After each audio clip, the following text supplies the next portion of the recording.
आज की कहानी है सब्र। एक लड़की की नई नई शादी हुई। वह अपने नए घर मतलब ससुराल में जैसे ही प्रवेश की, उसे कुछ भी अच्छा नहीं लग रहा था, क्योंकि उसकी सास हमेशा उसे हर बात में टोकती थी और कुछ न कुछ उसके विरुद्ध में बोलती रहती थी।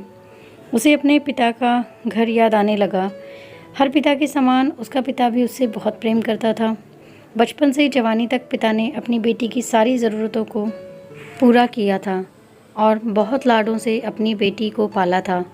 यह नई नवेली दुल्हन अपनी सास के इस रूखे व्यवहार के कारण परेशान हो गई और कई बार तो उसने अपनी सास को खरी खोटी सुना देती थी, जिसके कारण घर में बड़ी ही असमंजस की परिस्थितियां हो गई।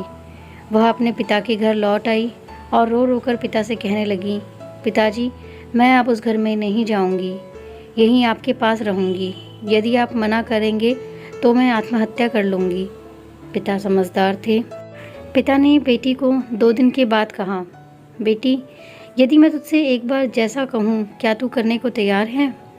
यदि तू उसके बाद भी कहेगी कि तू इस घर में मेरे साथ रहना चाहती है तो कोई बात नहीं। बेटी ने पिता से कहा, कहिए, लेकिन याद रखना यह अंतिम बार होगा कि मैं उस घर में जाऊंगी। पिता ने कहा, वहाँ जाकर जैसे ही तुम्हारी सास तुम्हें कुछ भुला भरा कहने लगे, तुम तभी अपने मुंह में एक कुल्ला पानी भर लेना और तब तक मुंह में पानी भरे रहना जब तक सासू माँ बोलना ना बंद कर दे। उसके बाद उस कुल्ले के पानी को नाली में थूक देना और फिर कुछ भी पलटकर मत कहना। बेटी को कुछ समझ में नहीं आया, लेकिन बेटी तैयार हो गई। बेटी ने ससुराल जाकर ऐसा ही किया। जब भी सासू माँ कुछ कहना शुरू करती, तुरंत बहू मुंह में पानी भर लेती और बहुत देर तक भरी रहती। धीरे धीरे कुछ ही दिन में सासू माँ का व्यवहार इस बहू के प्रति नम्र हो गया।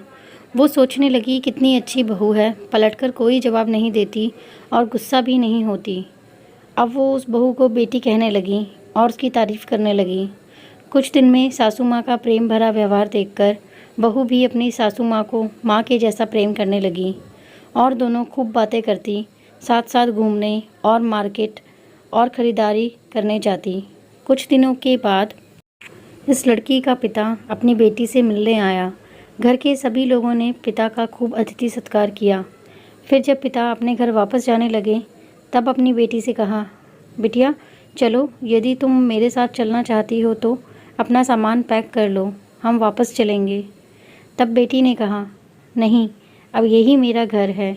मैं अपनी सासू माँ से बहुत प्रेम करती हूँ और अब मैं इन्हें किसी भी कीमत में अकेला नहीं छोड़ूंगी। यही मेरी माँ है।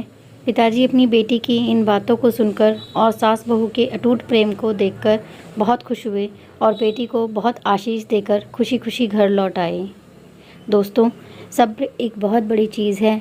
किसी भी कठिन परिस्थितियों में पहले हमें सब्र को ही अपनाना चाहिए।